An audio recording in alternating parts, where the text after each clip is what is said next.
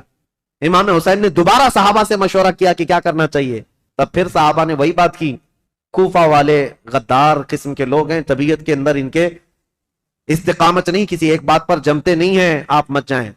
دوسری مرتبہ بھی امام حسین صبر کر کے رہ گئے۔ رمضان کا مہینہ ختم ہونے کو آیا، تقریباً خطوط کا سلسلہ جاری رہا، اتنے کہ 10,000 کے قریب لوگوں نے امام حسین کو دعوت دی، اور اخیر میں یہ دعوت دی کہ اے حسین ابن علی، کل قیامت کے دن اگر اللہ تعالی ہم سے یہ سوال کر لے کہ فاسق و فاجر معاویہ کے بیٹے سے تم نے بیعت کیسے کی، اس کو امیر کیسے بنایا، تو ہم اللہ کی بارگاہ میں قیامت میں یہ جواب دیں گے کہ اے رب العالمین، ہم نے تو رسول اللہ کے نواسے کو بلایا تھا مگر انہوں نے انکار کیا، تو ہمارے پاس کوئی چارہ نہیں تھا، اس لیے ہم نے یزید کی بیعت کر لی۔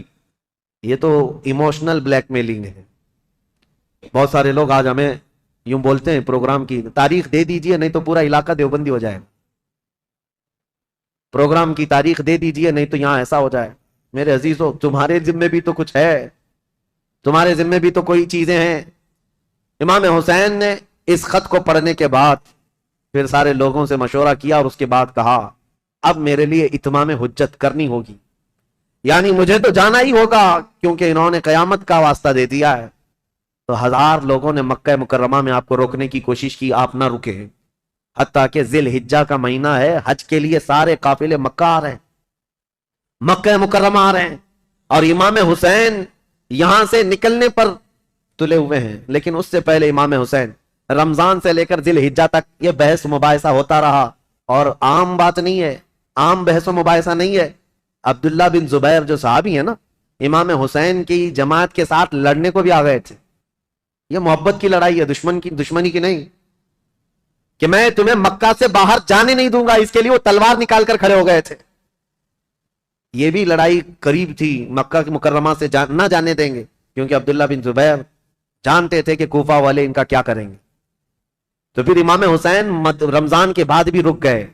جب امام حسین اصرار کرنے لگے بار بار، تو چند صحابہ آئے اور ان سے مشورتاً یہ کہا کہ اگر آپ کو جانا ہی ہے اور کوفہ والوں کے بارے میں آپ یہ کہہ رہے ہیں کہ یہ ہزاروں لوگ بیعت قبول کرنے کو تیار ہیں، تو آپ نہ جاتے ہوئے پہلے اپنے خاندان کے کسی معتمد شخص کو وکیل بنا کر بھیجیں، اور وہ جا کر کے براہ راست حالات دیکھے گا اور وہ خبر دے گا، تب آپ جائیے، ان کے خطوں کے بھروسے پر مت جائیے، ان کے خط اور ان کے بولیوں پر مت جائیے۔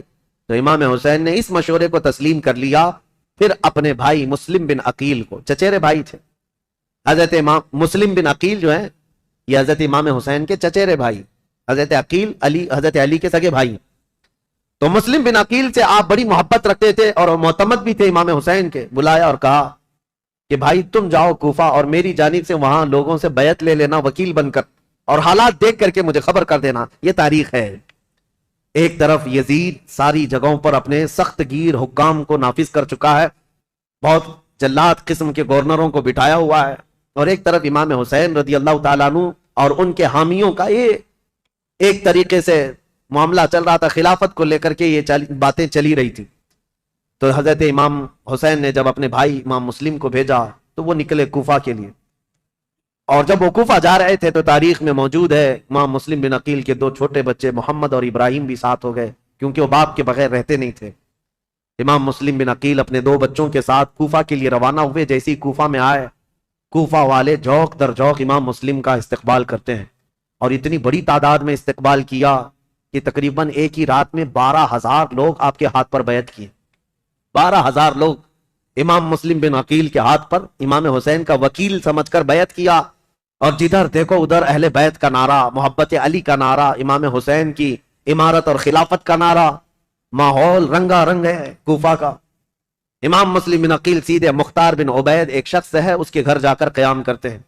مختار بن عبید وہاں سردار کی حیثیت رکھتا تھا، اور اس نے سارے لوگوں کو یہیں پر جمع کیا تھا، اور ساری باتیں یہیں سے چل رہی تھی۔ امام مسلم بن عقیل جیسی گئے تو کوفہ کے اس وقت جو گورنر تھے وہ نعمان بن بشیر ایک صحابی رسول تھے، یزید کی طرف سے وہ گورنر تھے، نرم دل تھے اور نہایت ہی عجز و انکساری والے، تواضع والے، انسان تھے.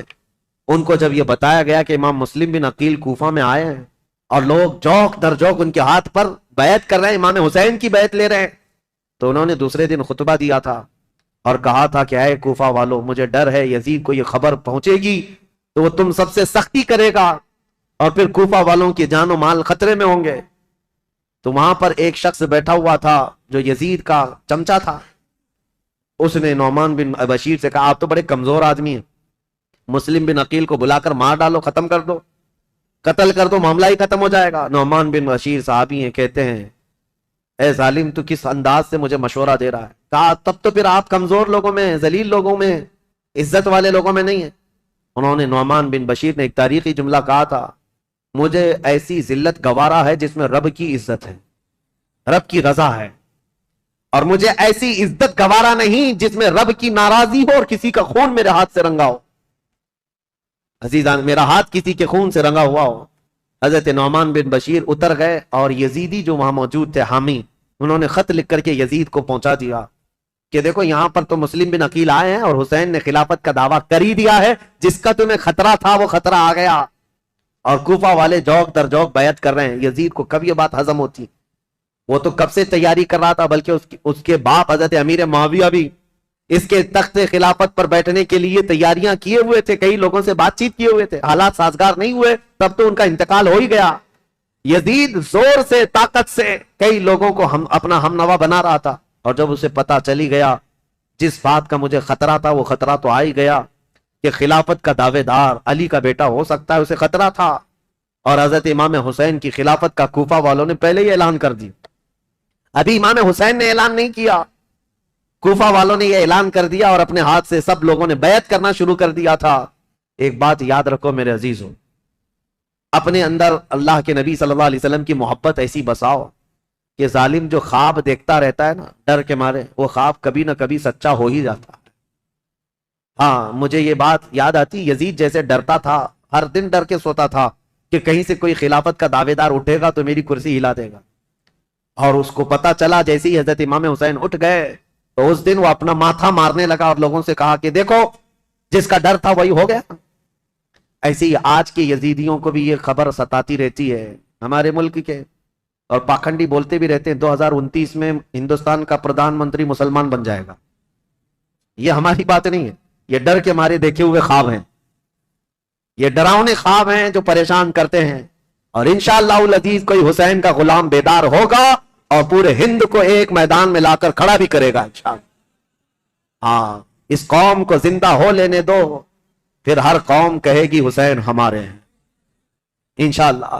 حضرت امام حسین کی طرف سے امام مسلم بن عقیل نے بیعت لینی شروع کی تو یہاں کوفہ پورا کا پورا ان کے دامن میں آ گیا. روزانہ ایک ایک گھر پر دعوت ہے امام مسلم بن عقیل کو. ارے وہ چلنے تک نہیں دیتے, ان کے شہزادوں کو سواریاں بنا لیتے, ان کے شہزادوں کو اپنی سواریوں پر بٹھا لیتے, اپنے کندھوں کو سواری بنا دیتے. اس طرح کی محبت پیش کرتے رہے. اور پھر امام مسلم بن عقیل نے امام حسین کو خط لکھا کہ حالات بہت اچھے ہیں, کوفہ والے پورے ایک آواز ہو کر آپ کی خلافت کا اعلان کر رہے ہیں, آپ کو جلدی تشریف لانا چاہیے اور آپ کی خلافت کا اعلان ہونا چاہیے. امام مسلم بن عقیل نے خط لکھ کر بھیجا, جس کام کے لیے آپ کو بھیجا گیا تھا وہ کام تو آپ نے کیا, عینی گواہ بھی تھے, آنکھوں سے دیکھا ہوا حال بیان کر دیا. اب امام حسین کے پاس جب یہ خط آیا تو اب مجھے بتاؤ, مکہ والے جو صحابہ امام حسین کو روک رہے تھے مت جاؤ مت جاؤ, امام حسین نے کہا تمہارے مشورے پر میں اپنے بھائی کو بھیجا, میرے بھائی نے بھی وہی خبر دی جو کوفہ والے اپنے خطوں میں لکھ کر کے بھیج رہے تھے, میرے بھائی پر تو مجھے اعتماد ہے, انہوں نے جو دیکھا وہ سچ بتایا. یہ خط تو آیا, لیکن یزید کے ہاں سے جو معاملات سنگ دل کے بدلے اس طرح کہ اس نے مروان بن حکم کو بلایا اور پوچھا کہ یہ اس فتنے کو کیسے ختم کریں, یہ بغاوت کو کیسے سرو کریں. تو اس نے مشورہ دیا کہ نعمان بن بشیر یہ کمزور دل آدمی ہے, نرم دل آدمی ہے, اس کو اتار دو. حالانکہ صحابی رسول تھے, کہا اس کو اتار دو. اور عبید اللہ ابن زیاد یہ ایک نہایت ہی ظالم قسم کا جلاد آدمی تھا, اس کی ماں کے متعلق ہی مشہور تھا کہ زنا کرتی یا کرواتی رہی جس سے پیدا ہوا, اور اس کی ظلم کی داستانیں لوگوں میں مشہور تھیں. یہ بصرہ کا گورنر تھا. یزید نے فوراً لیٹر لکھ کر بھیجا کہ یہاں سے عبید اللہ بن زیاد سیدھے کوفہ جائے اور وہاں کے حالات کو اپنے ہاتھ میں کنٹرول کرے. عبید اللہ بن زیاد جیسے ہی یزید کا خط آیا وہ کوفہ نکلا. کوفہ جب گیا تو بھیس بدل کر کے آیا, چہرے پر نقاب ڈال کر کے مدینے کی طرف, مکہ کی طرف سے جو راستہ آتا ہے اس راستے سے کوفہ میں آیا, کیونکہ کوفہ والے روز اس انتظار میں تھے کہ حیدر کرار کے شہزادے امام حسین تشریف لانے والے, رسول اللہ کے بیٹے کوفہ میں آنے والے, روز انتظار میں تھے کیونکہ امام مسلم نے خط لکھ کر کے بھیج دیا ہے, اب وہ آنے والے. تو ابن زیاد یہی دھوکہ دیتے ہوئے اسی راستے سے آیا کہ کوفہ والے یہ سمجھیں کہ حسین ابن علی آئے, اور کوفہ والے وہی سمجھے. خوب نعرے لگائے, مرحبا بک یا ابن رسول اللہ, اے رسول اللہ کے شہزادے مرحبا مرحبا, آپ آ گئے ہمارے کوفہ میں. یہ ظالم کچھ بھی نہیں جواب دیتا تھا, پردہ ڈالے ہوئے جلوس میں چلتا رہا اونٹنی پر بیٹھ کر.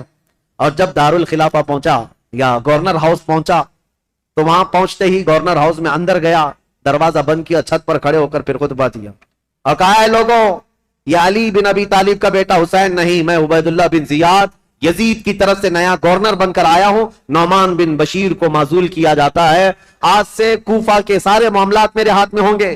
کوفہ والے جو استقبال کرنے کے لیے آئے تھے ان کو سخت ترین خطبہ دیا, کہا ہے لوگوں سنو, جو سختی کرے گا اس کے ساتھ ہم سختی کریں گے, اور جو یزید کی بیعت کو انکار کرے گا ہم اس کو قتل کریں گے, باغیوں میں اس کا شمار ہوگا, اور جو کسی باغی کی حمایت کرے گا ہم اس کے ساتھ بھی سختی کا معاملہ کریں گے. اس کا پہلے ہی دن یہ جو خطبہ سنا لوگوں نے بہت ہی بیزاری کا اظہار کیا, برہمی کا اظہار کیا, لوگ چلے گئے. اب امام مسلم بن عقیل کے حالات اب بدلنے پا گئے, کوفہ والے بس گیدڑ بھپکی سے ڈر گئے, عبید اللہ بن زیاد کے ایک خطبے سے ڈر گئے. اور اس کے بعد دوسرے دن عبید اللہ بن زیاد نے کیا کیا, کوفہ کے جتنے قبیلے تھے, خاندان تھے, ان خاندانوں کے جو جو بڑے لوگ تھے, خاندان کا جو بھی رئیس ہوتا, ان سب کو اپنے گورنر ہاؤس میں بلایا اور بلا کر کے اتنا سخت ڈرایا اور کہا تم میں سے کوئی بھی اگر مسلم بن عقیل کو اپنے گھر میں پناہ دیا یا دیتا ہوا نظر آیا تو میں تمہاری پھانسی کا پھندا یہیں پر لٹکاؤں گا, اور اس کے بعد تمہارے لیے وہ عبرتناک سزا ہوگی, اس لیے کہ یزید امیر المومنین کی طرف سے مجھے یہ آرڈر ہے. ایسے سخت احکامات دیا اور اس کے بعد کوفہ والوں کو ڈرایا یہ کہہ کر کے کہ یزید کی طرف سے 30,000 کی فوج آ رہی ہے جو کوفہ کی اینٹ سے اینٹ بجا دے گی. سارے سردار ڈر گئے, جتنے قبیلوں کے آقا تھے ان کے جو جو رئیس تھے وہ ڈر کے مارے چھپ گئے, اور حضرت امام مسلم بن عقیل کو آ کر یہ معاملات کی خبر دی. امام مسلم بن عقیل جس گھر میں تھے, عبید اللہ مختار بن عبید جس کے گھر میں تھے, وہاں سے آپ ہجرت کر گئے, وہاں سے نکل گئے کہ یہاں رہنا اچھا نہیں, تو وہاں سے نکل کر کے ایک بہت ہی عمر دراز صحابی تھے کوفہ میں, ہانی بن عروہ, ان کے گھر گئے. یہ محب اہل بیت تھے, خاندان نبوت کے چاہنے والے تھے. امام مسلم بن عقیل ان کے گھر جاتے ہیں, ہانی بن عروہ نے ان کا استقبال کیا اور اپنے گھر کے ایک کمرے کے اندر ان کو چھپا دیا. رازداری کے ساتھ امام مسلم بن عقیل اور ان کے شہزادوں کو اپنے گھر میں رکھا, اور جتنے اہل بیت سے لوگ محبت کرتے تھے صرف ان کو معلوم تھا کہ امام مسلم بن عقیل ہانی بن عروہ کے گھر میں, اور اس کے باوجود امام مسلم بن عقیل ہانی بن عروہ کے گھر میں رہ کر بھی کوفہ والوں کو بلاتے رہے. جو اب تک 60,000 کی تعداد میں پہنچے تھے بیعت کرنے والے, اب ان لوگوں میں اب چھانٹنا شروع کیا کہ ابھی بچے کتنے ہیں. ہانی بن عروہ کے گھر میں جب آپ خفیہ لوگوں سے ملاقات کرتے تھے اس وقت بھی 18,000 لوگ ابھی بھی امام مسلم بن عقیل کے ساتھ تھے. آ کر کے انہوں نے اپنے ساتھ ہونے کا اظہار کیا. امام مسلم بن عقیل نے کہا کہ اب بھی حالات صحیح ہیں, کچھ بدلے تو کیا ہوا, کچھ تو موجود ہیں, امام حسین کو آنا چاہیے. دوسرا خط بھی انہوں نے لکھا کہ حالات قابو میں آنے کے لائق ہیں, آپ تشریف لائیں. دوسرا خط بھی گیا امام حسین کو. لیکن اب امام مسلم بن عقیل کی تلاش شروع کر دیا عبید اللہ بن زیاد. یہ ہر جگہ لوگوں سے پوچھنے لگ گیا کہ مسلم بن عقیل جو آئے ہیں حسین کی طرف سے وکیل بن کر, وہ کس کے گھر میں چھپے ہوئے, کوئی بتانے کو تیار نہیں تھا. اب عبید اللہ بن زیاد نے ایک غلام کو پیسہ دے کر کے بھیجا, 3,000 درہم یا دینار, کہا کہ تو جا کر کے کسی نہ کسی طرح سے تلاش کر کے معلوم کر کے مسلم بن عقیل کہاں چھپے. اب وہ روزانہ گھومتا تھا اور جو اہل بیت سے محبت کرنے والے ہیں وہ جانتا تھا.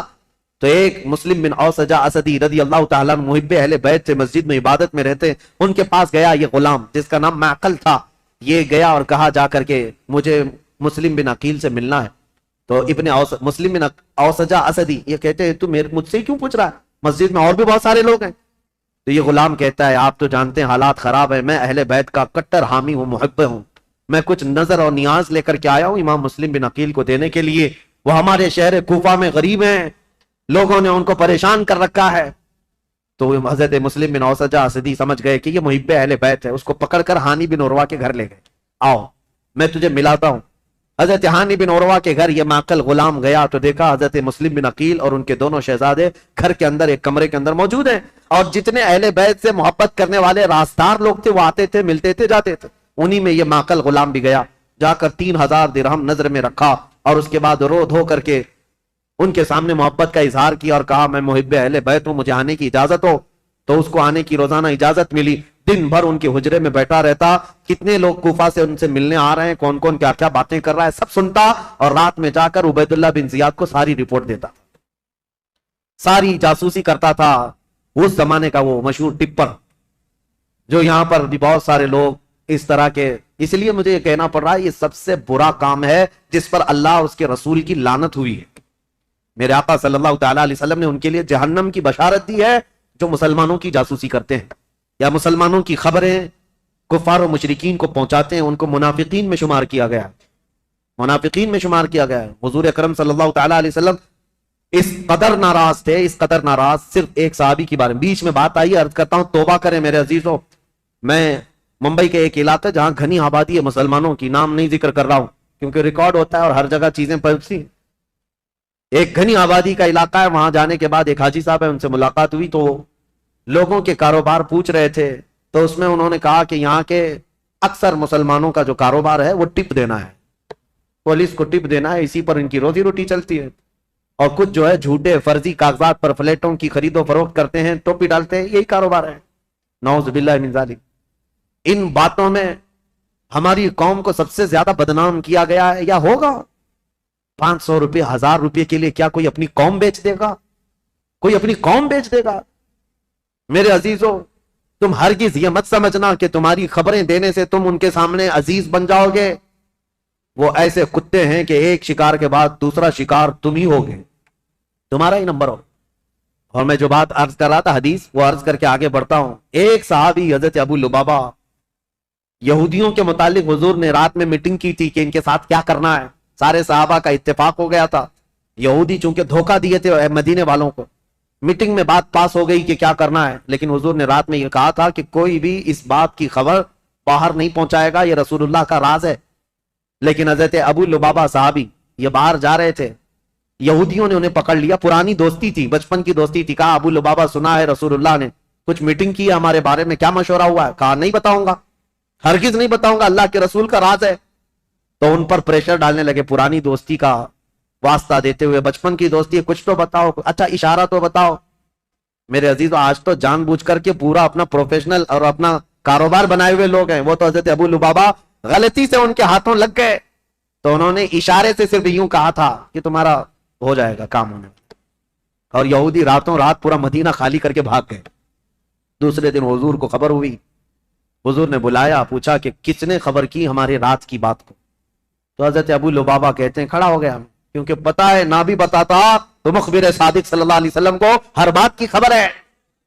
حضرت ابو لبابہ کھڑے ہو گئے، کہا یا رسول اللہ یہ جرم میرا ہے، لیکن میں نے جان بوجھ کر کے آپ کا راز افشا نہیں کیا، اور نہ ہی مسلمانوں کی کوئی بات جان بوجھ کر یہودیوں کو بتایا، میں تو راستے پہ جا رہا تھا اور اچانک ان کے ہتھے چڑھ گیا، انہوں نے مجھے بچپن کی دوستی یاد دلائی اور بہت زیادہ دباؤ ڈالا، میں نے اشارہ کیا تھا بس۔ جانتے ہو اس بات پر میرے آقا نے کیا فرمایا؟ نبی پاک صلی اللہ تعالیٰ علیہ وسلم کھڑے ہو گئے، سارے مدینے کے صحابہ سے کہا آج کے بعد سے ابو لبابہ سے کوئی مسلمان نہ سلام کرے گا نہ مصافحہ کرے گا۔ حضور پاک نے فرمایا مکمل طور پر ابو لبابہ کا بائیکاٹ کرو، کوئی سلام بھی نہیں کرے گا، مصافحہ بھی نہیں کرے گا۔ حضرت ابو لبابہ کے متعلق اتنا سخت حکم حضور نے فرمایا، اور آج بھی مدینہ طیبہ مسجد نبوی جاؤ گے، وہاں ستونوں میں، مسجد کے اندر جو ستون ہے نا، ان ستونوں میں ایک ستون حضرت ابو لبابہ کے نام سے ہے۔ ابو لبابہ نے کیا کیا؟ اپنی بیوی کو بلایا اور کہا اب میں جینے کے قابل نہیں ہوں، مجھے اس کمبے سے باندھ دینا جب تک میری توبہ قبول نہ ہو۔ ان کو رسی سے ان کی بیوی باندھ کر چلی جاتی۔ حد تو یہ ہے وہ مدینے والے کیسے تھے، صحابہ تو دیکھتے تھے ان کو نمازوں کے وقت کھولا جاتا تھا، حضور کے پیچھے نماز پڑھتے تھے، پھر رسی سے باندھ دیے جاتے، کھانے کے وقت ہاتھ کھولتے، ان کی بیوی بھی کچھ پوچھو تو منہ پھیر لیتی، کہتی رسول اللہ نے منع کیا، تم سے سلام بھی نہیں کیا جا سکتا، کلام بھی نہیں، جینے کا حق ہے اس لیے کھانا دیا جا رہا ہے۔ بیوی تک نہیں بات کرتی تھی۔ حضرت ابو لبابہ پر یہ دن ایک دن دو دن کا بائیکاٹ نہیں، تقریباً 33 دن تک چلا۔ حضور نماز پڑھاتے تھے لیکن ان سے ملتے نہیں تھے، اور اللہ رب العزت ان کی توبہ کا اعلان فرماتا ہے، حضور پر وہی آتی ہے جن سے یہ غلطی ہو گئی، اے رسول اللہ نے انہیں بخش دیا، معاف کر دیا۔ حضور اپنے ہاتھوں سے رسی کھولتے ہیں۔ یہ بات بیچ میں آئی ہے تو اس لیے مجھے عرض کرنا ہے، کچھ لوگوں کو ایسا لگتا ہے مسلمانوں کی جاسوسی کرنا، ان کی خبریں لے جا کر کے بڑے عہدے داروں کو بتانا، ٹپ دینا، اس میں ہماری عزت بڑھے گی۔ زیادہ سے زیادہ کیا ہوگا تمہارا؟ چند جرائم میں پولیس تمہیں معاف کر دے گی، اتنا ہی کچھ نہیں ہے۔ عزت حاصل کرو اللہ کی بارگاہ میں۔ ہونا تو یہ چاہیے کہ اپنی قوم اور اپنی جماعت کے متعلق پہلے تو حالات ایسے ہوتے تھے کہ ہمارے بزرگ بتاتے ہیں کہ دوسروں کو ہماری جماعت کے ہمارے محلے میں آنے سے پہلے اجازت لینی پڑتی تھی، اتحاد ہوتا، یونٹی ہوتی۔ آج ہر کوئی ایک دوسرے کے پیچھے پڑا ہوا ہے، اس کی جاسوسی وہ کرے، اس کی جاسوسی یہ کرے، جاسوسی میں پوری زندگی گزر جا رہی۔ قیامت کے دن اللہ کی بارگاہ میں کیا کہو گے؟ اور قرآن کا 26ویں پارے کی یہ آیت بھی یاد رکھو، اللہ نے فرمایا اجتنبوا کثیرا من الظن، اللہ فرماتا ولا تجسسوا، لوگوں کی جاسوسی مت کرو۔ اور جو جاسوسی کرتا ہے مومن کے لیے یا غیبت کرتا ہے اس کے لیے اللہ قرآن میں فرماتا گویا کہ وہ اپنے مرے ہوئے بھائی کا گوشت کھاتا ہے، مرے ہوئے بھائی کا گوشت کھاتا ہے۔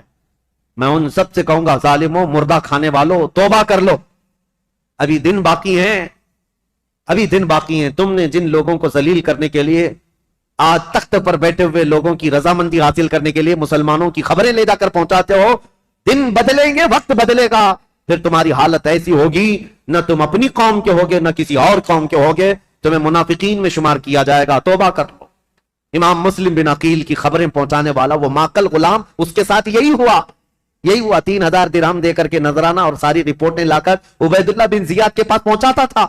عبید اللہ بن زیاد ساری باتیں سنتا رہا اور ہانی بن عروہ کو ایک دن بلا لیا، کہا ہانی بن عروہ سے اس کے پرانے تعلقات تھے، لیکن ہانی بن عروہ جب سے وہ آیا تھا ملنے نہیں گئے تھے۔ بلایا اچانک گورنر ہاؤس پہ، کہا کیا بات ہے ہانی بن عروہ، ہم سے ملاقات نہیں کر رہے ہو؟ کہا میں بیمار تھا اس لیے نہیں آیا۔ کہا بیمار نہیں، تم تو فتنوں میں مبتلا ہو، امیر المومنین کے خلاف فتنہ کرنے کا گھر کو اڈا بنا رکھا ہے، مسلم بن عقیل کو تم سہارا دیے ہوئے ہو، روزانہ پلاننگ کرتے ہو اپنے گھر میں اور خلافت کے خلاف لوگوں کو بغاوت پر ابھار رہے ہو۔ حضرت ہانی بن عروہ نے کہا ایسا تو نہیں کر رہا میں۔ تو اس نے وہ غلام کو سامنے پیش کیا، کہا اس کو پہچانتے ہو؟ کہا ہاں یہ تو محب اہل بیت ہے۔ وہ ماکل بن یسار جو غلام تھا، اس نے کہا میں کوئی محب اہل بیت نہیں، میں عبید اللہ بن زیاد کا سپاہی ہوں، میں ان کی طرف سے آیا کرتا تھا۔ ہانی بن عروہ دیکھ کر دنگ رہ گئے، مسلمان کو اگر کسی نے ڈنک مارا ہے تو دوسرا مسلمان ہی مارا ہے۔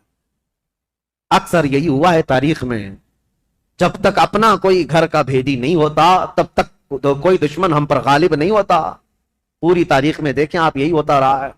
ہانی بن عروہ نے کہا تو اب یہ تیری جاسوسی تھی تو سن لے، حقیقت بات یہ ہے مسلم بن عقیل خود آئے ہیں میرے گھر اور وہ اہل بیت سے ہیں، میں ان کو منع نہیں کر سکتا، اس لیے میں اپنے گھر میں رکھا ہوں۔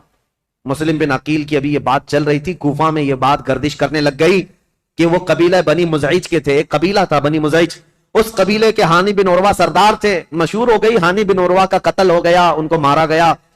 تب سارے ان کے خاندان کے لوگ اور سب کے سب جمع ہو گئے، یہ تعداد بھی قریب 12,000 کی تھی۔ امام مسلم بن عقیل اس میں باہر نکل کر کے آ گئے، کوفہ کے جتنے لوگ ہیں ان کو لے کر گورنر ہاؤس کا گھیراؤ کر لیا، سب کو باہر جمع کر لیا۔ امام مسلم بن عقیل نے کہا اس وقت تک نہیں جائیں گے جب تک ہانی بن عروہ کے قتل کے بارے میں ہم ابن زیاد سے بدلہ نہ لیں گے۔ کوفہ والے نعرہ لگاتے ہوئے آ گئے۔ یہ وقت بھی ایسا تھا، امام مسلم بن عقیل چاہتے تو پورے گورنر ہاؤس کو تباہ کر دیتے، لیکن جب 12,000 لوگ آئے تھے تو ابن زیاد نے کیا کیا، ہانی بن عروہ کو اس نے قتل نہیں کیا تھا، وہیں گورنر ہاؤس میں قید کر کے رکھا تھا، بوڑھے صاحب ہی تھے، ان کو پکڑ کر کے چھت پر لایا گیا اور یہ زور زبردستی ان سے کہا گیا اپنے قبیلے والوں سے کہہ دو واپس چلے جائیں، اپنے قبیلے والوں سے کہہ دو مسلم بن عقیل کا ساتھ چھوڑ دیں ورنہ ہانی بن عروہ تمہارا قتل ہو جائے گا، ٹکڑے ہو جائیں گے۔ ہانی بن عروہ چھت پر آئے اور اعلان کیا ہے لوگوں میں زندہ ہوں، مجھے نہیں مارا گیا ہے، لیکن بات یہ ہے فتنہ و فساد ہو رہا ہے، تم لوگ سب منتشر ہو جاؤ۔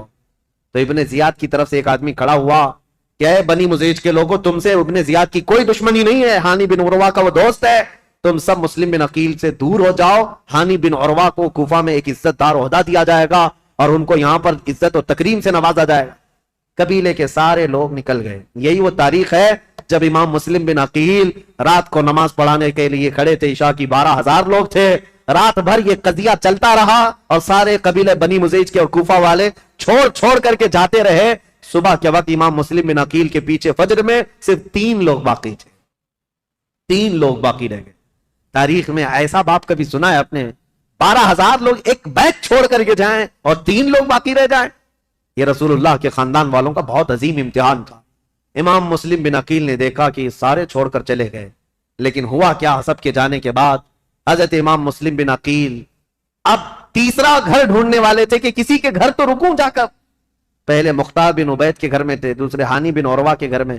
اب حضرت امام مسلم بن عقیل جہاں سے گزرتے تھے کوفہ والے اپنا گھر بند کر دیتے تھے، کوفہ والے گھر بند کر دیتے تھے، ان کی وجہ سے ہمارے اوپر عذاب آ جائے گا، یہ ابن زیاد ہمیں چھوڑے گا نہیں، ہمیں مار ڈالے گا۔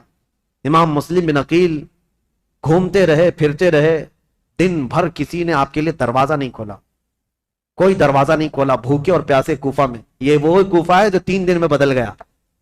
عبید اللہ بن زیاد کے آتے ہی پورے لوگوں کی طبیعت چینج ہو گئی۔ ایک عورت تھی طوعا نام کی، وہ اہل بیت سے محبت کرنے والی، امام مسلم بن عقیل کو دیکھتی ہے اور لے کر کے آ جاتی ہے، میرے گھر میں رک جائے، چاہے پورا زمانہ مخالف ہو جائے، میں اپنی جان کی بازی لگا دوں گی، لیکن رسول اللہ کے گھر والوں کو اس طرح میں راستوں پر گھومتا پھرتا نہیں دیکھ سکتی، آپ آئیں میرے گھر۔ امام مسلم بن عقیل اس عورت کے گھر گئے، تو یہ عورت بڑی جانثار تھی۔ اب ادھر ہوا یہ کہ ہانی بن عروہ کا قبیلہ تو چلا گیا، اب ہانی بن عروہ کو جو اس نے دعویٰ کیا تھا کہ ان کو عزت سے نوازا جائے گا، کچھ نہیں، ان کو دوسرے دن کھڑا کیا گورنر ہاؤس میں، کہا مسلم بن عقیل کو میرے حوالے کر دو۔ ہانی بن عروہ نے کہا میں اپنا سارا گھر اور اپنی جان تیرے حوالے کر سکتا ہوں، مسلم بن عقیل کو تیرے حوالے نہیں کروں گا۔ اب ان کی دوستی بھی ختم ہو گئی۔ ہانی بن عروہ نے جب ایسی سختیاں کی تو عبید اللہ بن زیاد نے فوجیوں سے کہا کہ اس بوڑھے کو باہر لے جاؤ اور رسی سے باندھ کر کے راستوں پر کھینچو تاکہ کوفہ والے دیکھتے رہے۔ ہانی بن عروہ کو عبید اللہ بن زیاد کے ظالم فوجی رسیوں سے باندھ کر کوفہ کی گلیوں میں کھینچتے رہے۔ صحابی رسول ہیں، بوڑھے صحابی تھے، 80 سال کی عمر تھی۔ جب گلیوں میں کھینچا جاتا تھا وہ کھڑے ہو کر پوچھتے تھے، چیختے تھے، کوئی ہے، کوئی مجھے لاٹھی تو دے دے، کوئی رسی تو دے دے، میں کسی سے حفاظت کر لوں۔ ان کا خود کا قبیلہ بھی قریب آنے کو تیار نہیں، یہاں تک کہ گھماتے پھراتے ان کو گورنر ہاؤس پر لایا گیا۔ جب انہوں نے سخت جملے کہے، اے عبید اللہ بن زیاد سن لے، میں گواہی دیتا ہوں تو کذاب ابن کذاب ہے، اور جس کی خلافت کا تو دعویٰ کرتا ہے یزید، وہ سب سے بڑا دجال ہے، کذاب ہے۔ اس بات پر عبید اللہ بن زیاد نے حکم دیا اور ہانی بن عروہ رضی اللہ تعالیٰ عنہ کو پٹک کر کے قتل کر دیا گیا، صحابی رسول کو شہید کر دیا گیا۔ میرے عزیزوں، یہاں سے کوفہ میں جو اہل بیت اطہار کے جانثاروں کی شہادت شروع ہوئی، اس میں پہلے ہانی بن عروہ تھے، اور اس کے بعد وہ مسلم بن اوسجہ اسدی جو محب اہل بیت تھے، ان کا قتل ہوا۔ پھر آپ ڈھونڈنے کے لیے بھیجا کہ جہاں کہیں مسلم بن عقیل ہیں ان کو ڈھونڈ کر کے لاؤ۔ یہ حالات ہوتے رہے، اور طوعا نام کی عورت کے گھر مسلم بن عقیل تھے۔ اتفاق ایسا کہ اس طوعا نامی عورت کا جو بیٹا تھا محمد بن اشعث، وہ ابن زیاد کے درباری تھا، فوجی تھا، اور اس کو خبر ملی تو ابن زیاد سے آ کر کے کہا میری ماں نے پناہ دے رکھی ہے مسلم بن عقیل کو، لیکن میری ماں بہت ڈھیٹ ہے، مانے گی نہیں، وہ مجھ سے بھی لڑ جائے گی، مسلم بن عقیل کو حوالے نہیں کریں، تو کیا کیا جائے؟ ابن زیاد نے پوچھا تو اس نے کہا بیٹے نے میرے ساتھ 10 فوجیوں کو بھیجو، کسی نہ کسی طرح گرفتار کر کے لاؤں گا۔ تو 10 فوجیوں کو یا 12 فوجیوں کو لے کر یہ محمد بن اشعث آیا اور اپنی ماں سے آ کر کہا کہ ماں تو ایک مجرم کو پناہ دی ہے، ماں تو نے ایک غدار کو اور دھوکے باز کو اور خلافت کے باغی کو پناہ دیا ہے، تجھے پتہ نہیں انجام کیا ہے؟ طوعا باہر نکلی اور کہا مجھے افسوس ہے اس دن پر جس دن میں نے تجھے دودھ پلایا تھا، اس دن پر مجھے افسوس ہے، اور تو کہتا ہے میں نے باغی کو پناہ دی ہے؟ نہیں، در حقیقت میں نے رسول اللہ کے گھر کو اپنے گھر میں بسایا ہے، میں نے رسول اللہ کے گھر کو اپنے گھر میں بسایا ہے۔ مسلم بن عقیل تیرے حوالے نہیں ہوں گے۔ اپنے بیٹے سے وہ لڑ گئی۔ اب یہ 12 لوگ امام مسلم بن عقیل کو پکڑنے آئے تو پہلی مرتبہ امام مسلم بن عقیل کو تلوار نکالنی پڑی۔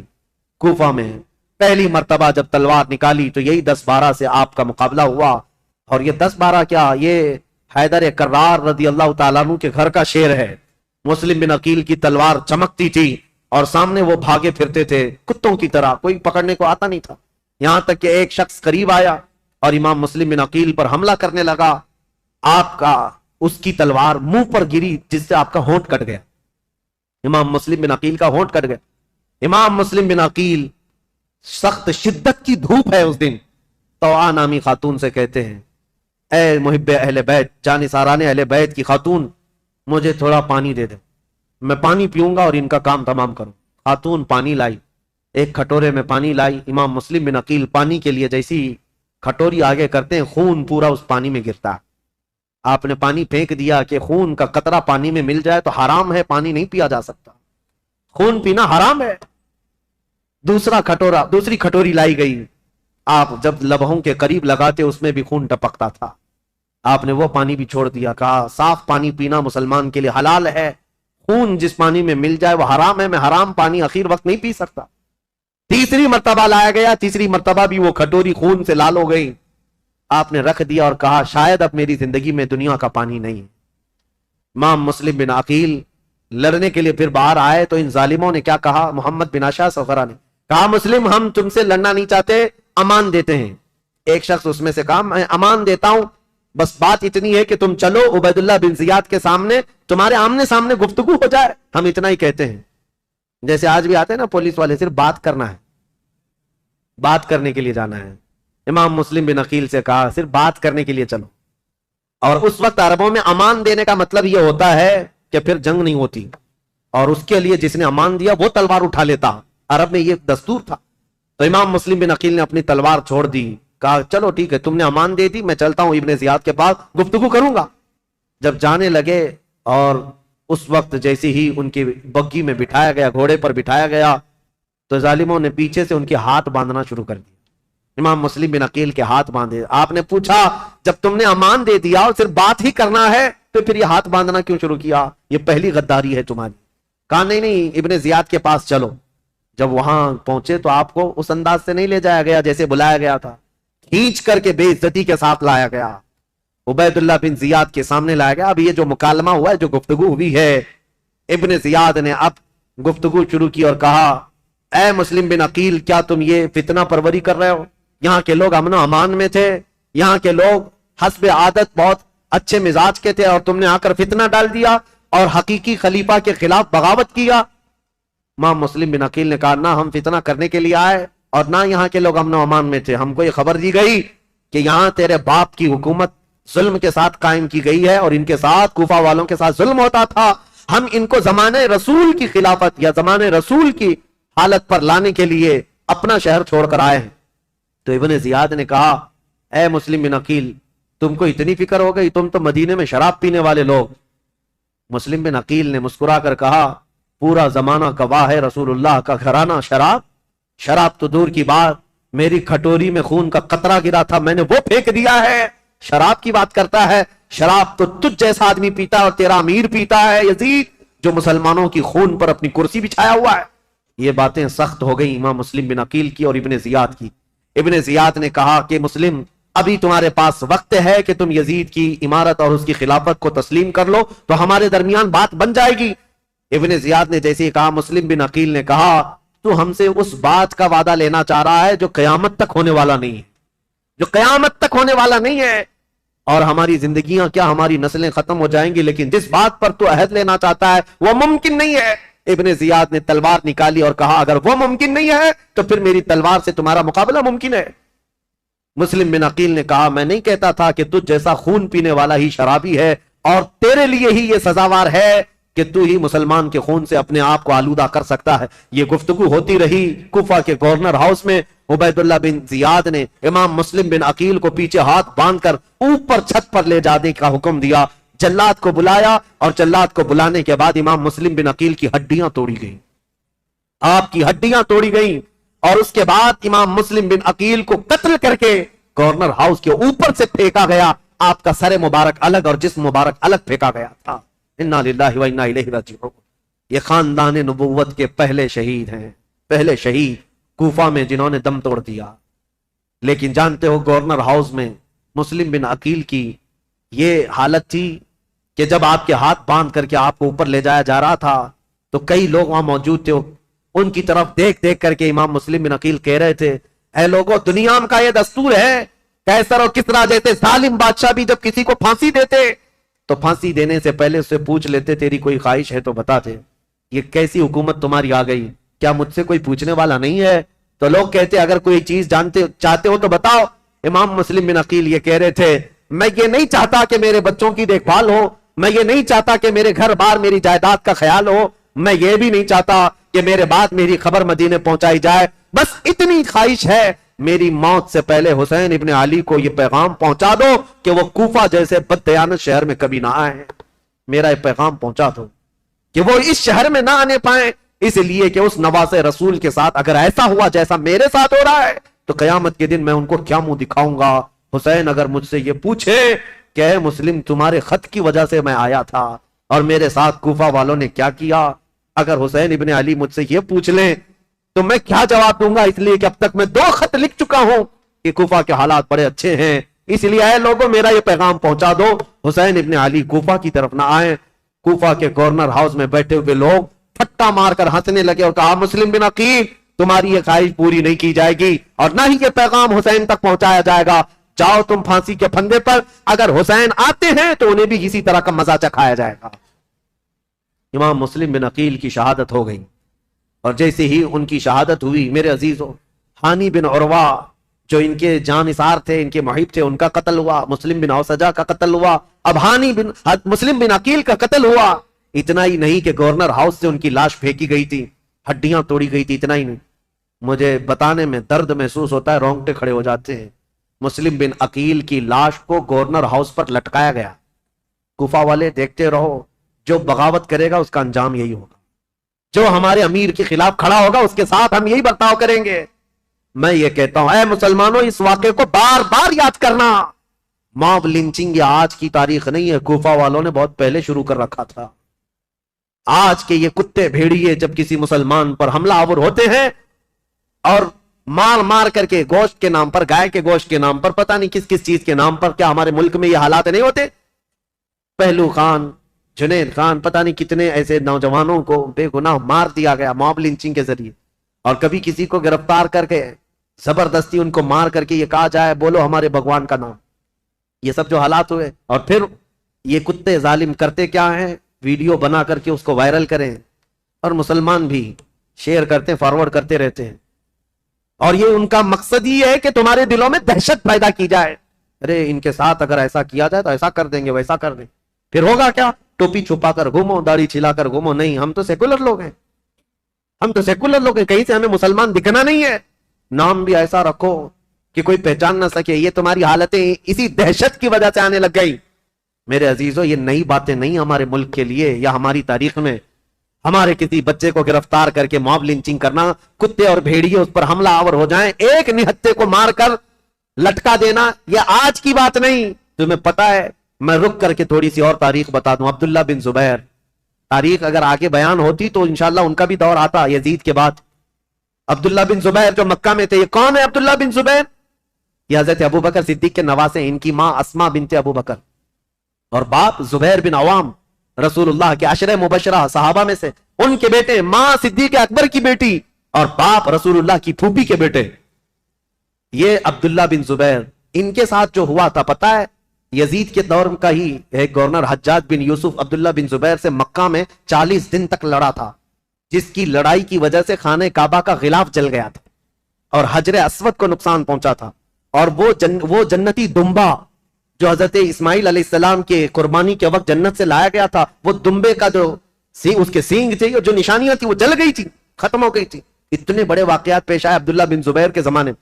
اور ہوا کیا تھا پتا ہے, وہ تھک ہار کر کے گھر کے اندر آئے. اسما بنت ابو بکر, اس وقت ان کی عمر 90 سال کے قریب تھی, تقریباً 90 سال کے قریب کی عمر ہے حضرت اسما کی, یا 80 سال کی عمر ہے. بیٹا جب تھک کر آیا تو اسما بنت ابو بکر اٹھاتی ہیں اور کہتی ہیں, بیٹا شیروں کو یہ زیب نہیں دیتا کہ وہ جھوپڑی کے سائے میں بیٹھے, تو بوڑھی ماں کی فکر نہ کر, دین اسلام کی فکر کر. بیٹے کو بھیج دیا اور بیٹا شہید ہو گیا تھا. عبداللہ بن زبیر قتل ہو گئے تھے. آپ کو ایسا لگ رہا ہوگا کربلا کے واقعات میں بیچ میں کہاں سے آئے, یہ اس لیے بتا رہا ہوں, موب لنچنگ کا دور اور موب لنچنگ جو ہو رہی ہے اس کے متعلق کہہ رہا ہوں. عبداللہ بن زبیر کو قتل تو کیا حجاج بن یوسف نے, لیکن جانتے ہو ان کی لاش کو 40 دن تک ایک کھمبے پر باندھ کر لٹکایا گیا تھا. 40 دن تک لٹکایا گیا تھا, اور تاریخ میں موجود ہے, لیکن وہ پورا جسم 40 دن تک تر و تازہ تھا. ہر دن خون کا قطرہ ٹپکتا تھا اور جسم اسی طرح تر و تازہ تھا، نہ جسم میں کوئی سڑن، کوئی بدبو، نہ ہی بوسیدگی، کچھ نہیں۔ اب جو بات کہنے کی ہے امپورٹنٹ وہ یہ ہے، بوڑھی ماں اسما بنت ابو بکر روزانہ لاٹھی پکڑ کر آتی تھی، ہر دن اپنے بیٹے کو دیکھتی تھی اور گھر جاتی تھی۔ لاش لٹکی ہوئی ہے اور ماں روزانہ دیکھتی تھی اور گھر جاتی تھی۔ 40 دن گزرنے کو آئے، تب اسما بنت ابو بکر نے کیا کہا تھا پتا ہے؟ اپنی لاٹھی پکڑ کر کے کہا تھا، 80-90 سال کی خاتون، اے مکہ والو، اس دولہے کا سواری سے اترنے کا وقت کب آئے گا؟ کیا ابھی وہ وقت نہیں آیا کہ یہ دولہا اپنی سواری سے اتر جائے؟ بیٹے کی لاش کھمبے سے لٹکی ہوئی ہے، لیکن ماں اس وقت تک ہمت نہیں ہارتی، لوگوں سے کہتی ہے میرا بیٹا دولہا ہے اور سواری پر سوار ہے۔ پھر 40 دن کے بعد ان کی لاش کو لا کر دفن کیا گیا تھا۔ یہ باتیں اس لیے میں عرض کر رہا ہوں کہ تمہارے جذبے جوان رہیں۔ ہمارے لیے موت، ہمارے لیے کسی کا کٹ جانا، مر جانا ہمارے حوصلوں کو توڑنے والا نہیں ہونا چاہیے۔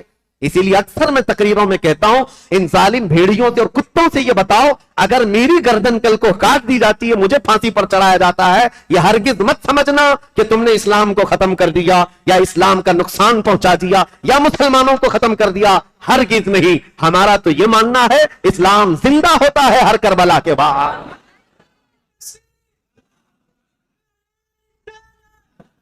اسلام زندہ ہوتا ہے ہر کربلا کے بعد۔